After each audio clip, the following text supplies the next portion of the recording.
Au début de la leçon, on a vu comment multiplier des quotients. On va maintenant aborder la division. Avant de vous donner la règle de calcul, je vais vous donner deux définitions. Première définition, l'inverse d'un nombre, A non nul, c'est-à-dire différent de 0, eh bien c'est le nombre que je vais écrire 1 sur A. Et quand je vais multiplier mon nombre A avec son inverse, je trouverai tout le temps 1.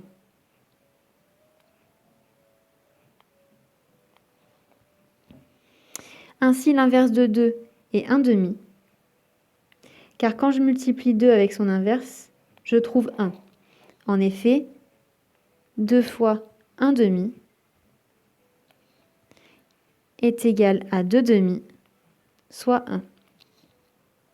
L'inverse de moins 3 est 1 sur moins 3, que je vais écrire moins 1 tiers, car quand je multiplie moins 3 avec moins 1 tiers, je trouve 1. En effet, moins 3 fois moins 1 tiers, c'est égal à 3 tiers, puisque le produit d'un négatif avec un autre négatif est positif, et c'est bien égal à 1. Une erreur qui revient souvent dans ce chapitre, c'est de confondre l'inverse d'un nombre avec l'opposé de ce nombre. On vient de voir que l'inverse de 2 est 1 demi, mais l'opposé de 2, je vous le rappelle, est moins 2, puisque un nombre et son opposé ont la même partie numérique, la même distance à 0, mais sont de signes contraires.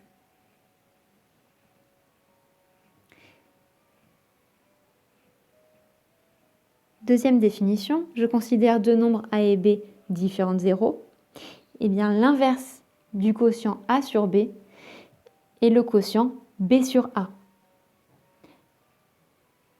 C'est-à-dire que pour donner l'inverse d'un quotient, je vais simplement inverser l'ordre du numérateur et du dénominateur.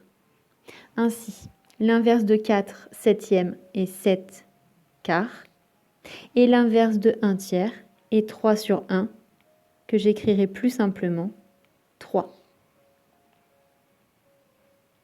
Je peux maintenant vous donner la règle de calcul, qui est que pour diviser par un quotient, cela revient à multiplier par son inverse. Je m'explique. Dans la première division, je veux diviser 5 quatorzièmes par 45 21e. Je recopie mon 5 quatorzièmes sans rien changer.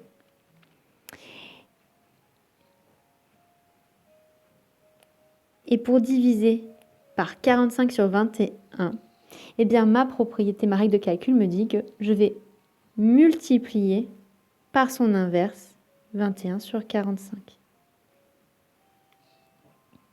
Je vais donc transformer entre guillemets ma division en multiplication et je vais inverser le nombre qui divise.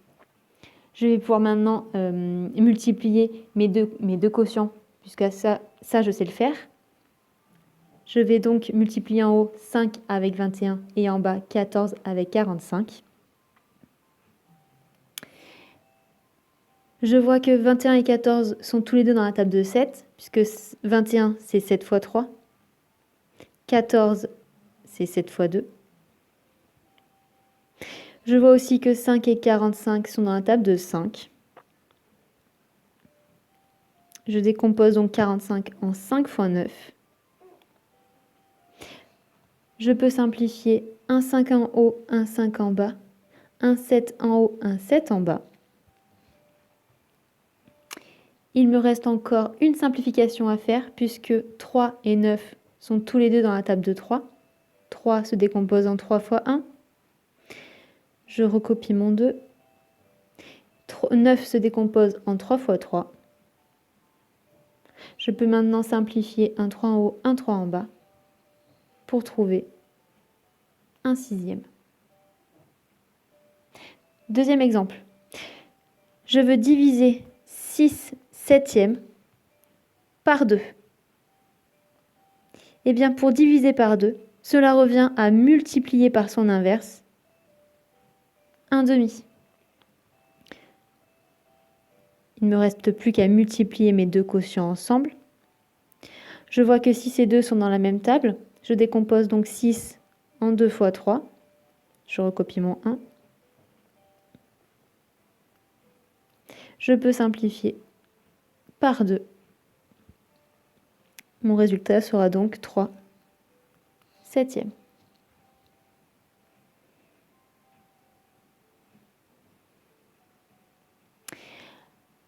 Dans l'exemple suivant, le symbole de la division, les deux petits points, a été remplacé par un grand trait de fraction.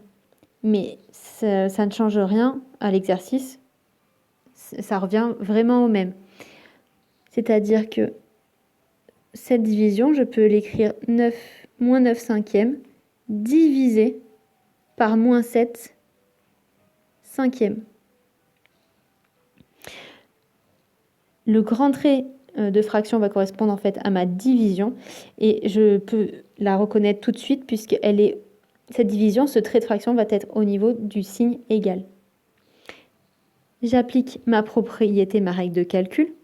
Pour diviser moins 9 cinquièmes par moins 7 cinquièmes, je vais multiplier par son inverse,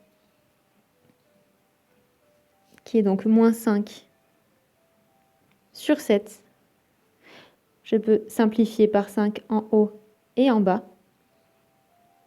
Et je trouve comme résultat 9/7, puisque le produit de deux négatifs est positif.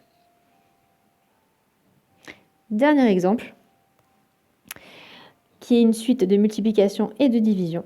Eh bien, avant de commencer, je vais transformer cette partie-là, puisque pour diviser par 4/5, eh bien, je vais multiplier par son inverse.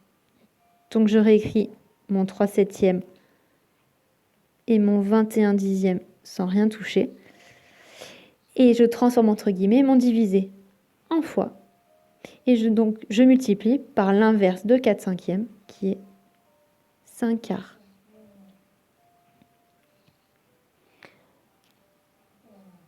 Maintenant, il ne me reste plus qu'à calculer et simplifier. Je vois que 21 et 7 sont dans la table de 7, puisque 21, c'est 7 fois 3.